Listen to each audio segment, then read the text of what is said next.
Lucy, did you want to finish your point? Because I just needed to get to that. No, I think I've made it.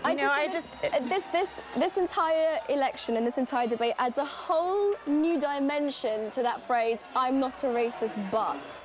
I feel like that's kind of, I mean, I just encapsulate it in a phrase that a lot of Americans for the last few and Brits equally, and obviously the Dutch want to have their own Nexit or whatever it is they're calling it. It's getting ridiculous. But what all of this is saying is that that notion of I'm not a racist, but I'm really annoyed with immigrants coming, taking my jobs, or refugees clogging up my hospitals, or, you know, funding going, or money rising to the top and staying there. This gives that kind of rhetoric, that kind of ideology that's pervasive through most of the wider world today, some credence and some legitimacy. So whenever I hear that from now on, it's going to mean something entirely different to me. I agree, because usually it's just like when someone says it's not about you, it's me. No, it really is about you. and so when people say I'm not a racist, but they're usually racist.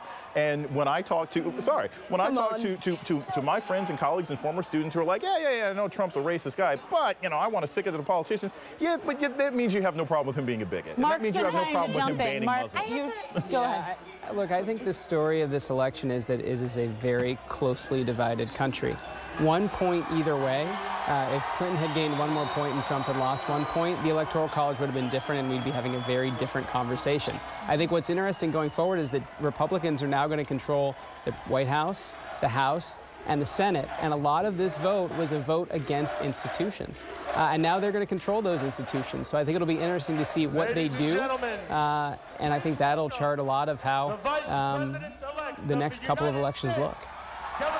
All right, we are now going to take sound from Vice President-elect